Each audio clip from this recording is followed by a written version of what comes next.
Shalom. First and foremost, I want to give all praises, glory, and honor, which is due unto Yahweh, Bahasham, Yahweh Shai, Bahasham, Kakadash. Double honors to the apostles, bishops, and elders of great most honorable well. Okay, and lead the flock by example. Honors to them. And Shalom to the Lord's elect, starting with 144,000. And yeah, it's the brother Napash from the GMS UK camp, getting straight into it. Right? The Guardian says US threatens severe sanctions against countries with economic ties to Iran. And I mean, it's just a joke, man, because the US has already been pretty much exposed.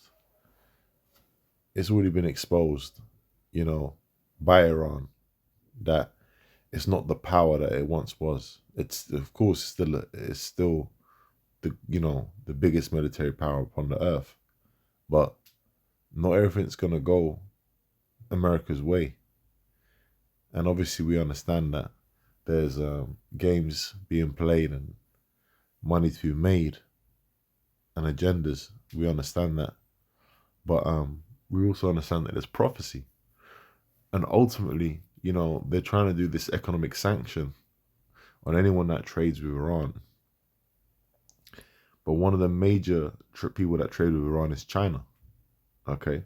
And there's a lot of different things that come out of Iran. Like, for example, right now, something that's gaining in popularity. This is more of a smaller thing. Obviously, you compare it to the big things like oil, but like saffron, okay, and that's produced heavily in Iran. One of the biggest things that Iran has going for it, okay, is the control that it's now pretty much been going back and forth on in the Strait of Hormuz, okay, on economic trade. So it's a vital point, okay, and it's also got good ties with Russia and China, okay. Iran is one of the nations that's listed in prophecy in Ezekiel the 38th chapter, which we're going to read, siding with Russia and being guarded by Russia, okay, in that, in World War III.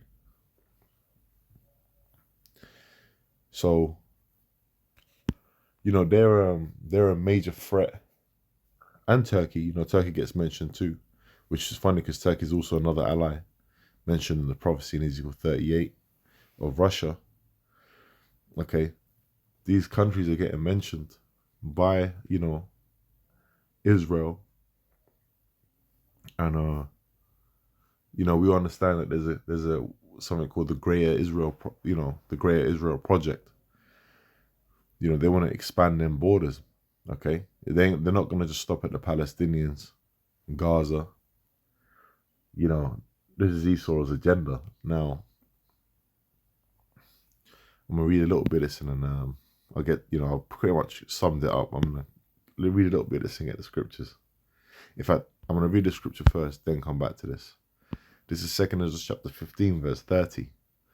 Also the Carmenians, raging in wrath, shall go forth as the wild boars of the wood, and with great power shall they come, and join battle with them, and shall waste a portion of the land of the Assyrians. Now, the Assyrians that it's talking about here, the land of the Assyrians, okay, the modern day Assyrian is the American. It's America. Okay. Now, you might be wondering who the Carmenians are. So, let's see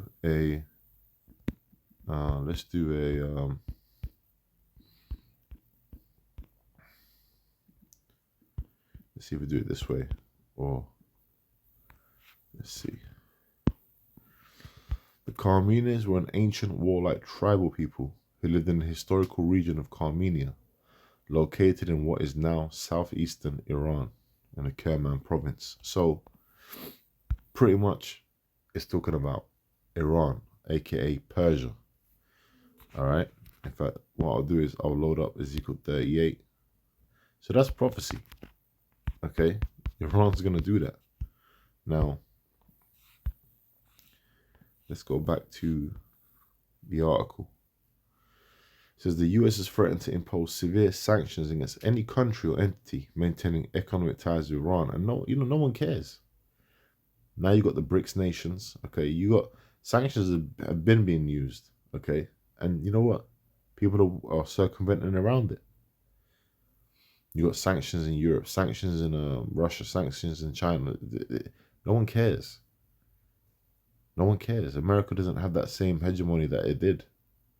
They still spend the most on a defense budget. They still got an incredible military in the sense of the blessing of the sword. Okay, that's, but they're not what they once was, man. Okay, and they've been exposed to the world. Iran exposed them. Okay, which really is the Lord exposing them. And it's all part of prophecy.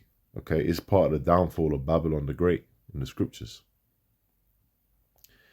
It says, hoping to achieve with economic measures what military means have so far failed to do. See? And that's in the Guardian, man. It is unclear, however, how far the Trump administration is prepared to go in confronting China, Iran's biggest trading partner, which has signaled its resistance to US economic pressure to cut off links with an ally. And the separation between,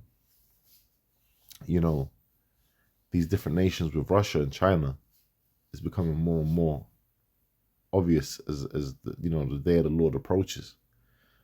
Okay. And to be honest with you, the US are moving mad.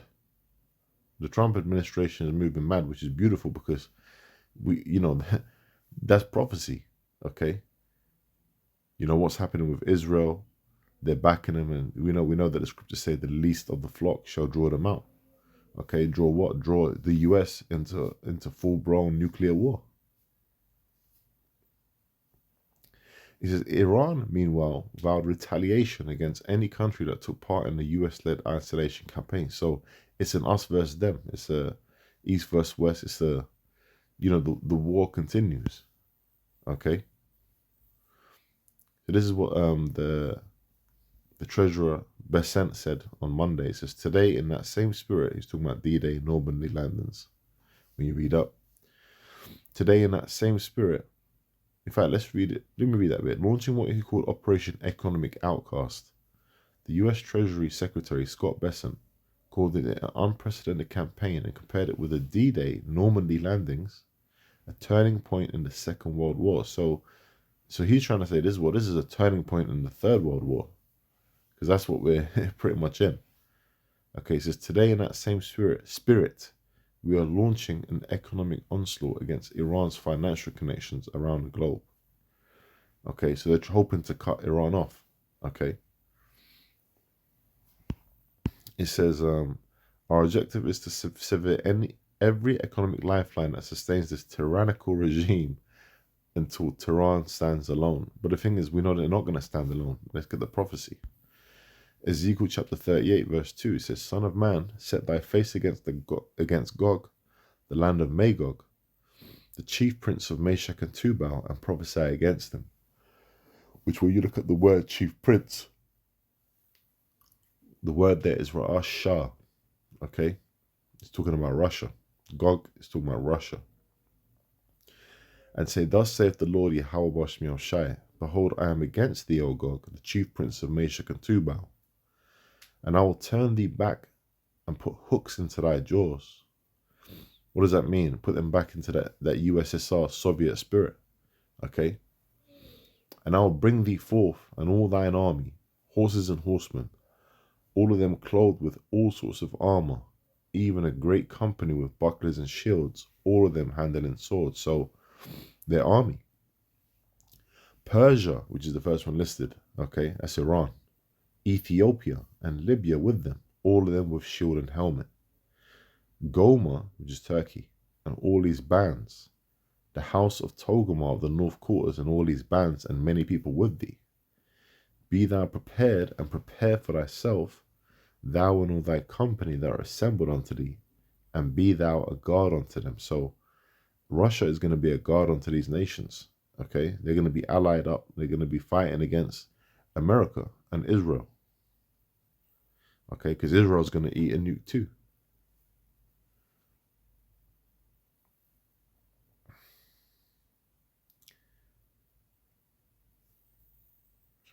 I'm jumping down to verse 11. And thou shalt say, I will go up to the land of unwalled villages, which is America. I will go to them that are at rest and that dwell safely, all of them dwelling without walls and having neither bars nor gates. To take a spoil and to take a prey, to turn thine hand upon the desolate places that are now inhabited, and upon the people that are gathered out of the nations, which have gotten cattle and goods that dwell in the midst of the land. So, pretty much. In fact, let me check my notes because I haven't gone over this in a while. Yeah, the land of unwalled villages is America. See, just making sure. I've had I always have to keep my notes when I've gone through a scripture and I've you know watched the apostles breaking it down and learned it and looked into it and read over it. I usually take notes, and I take a note of also where I learn it from. Because it's good to reference that. Okay, if someone says, well, how did you know that? Well, where did you get that from? Well, I learned that from my teacher who taught me, and this is the credit. Scriptures say, know whom thou learnest from. And that's not, it's part of it, but I'm just saying that's just how I kind of personally do it. Okay, when I study. And it helps sometimes. We're not human encyclopedias, man. Sometimes, we retain a lot of information, and through the Spirit, like I knew what the breakdown is, but we have to take care with this word. So, and how we're feeding the sheep. So I had to just quickly make sure. Okay, I don't want to do the video, then afterwards I'm like, oh man, I misspoke, which can happen, but it's better this way. So pretty much, man, World War III is around the corner, okay? It's part of prophecy. All these economic moves and things that they're doing, it's all going to lead to the destruction of America, okay? This Revelation 11:14. The second world is past, and behold, the third world cometh quickly. And the third world is going to be pretty much these different nations, Russia and its allies, China, okay? Even European allies, Revelation 17:16. They're going to hate the whore and burn her with fire, man. Okay, the whole be in America. So that's the future of America. That's the result of all these different sanctions, all these games that they're playing. Ultimately, it's going to end in their destruction. So, this was just a quick one. Lord, it was edifying. And with that, man, I'm going to say shalom. On to the next one.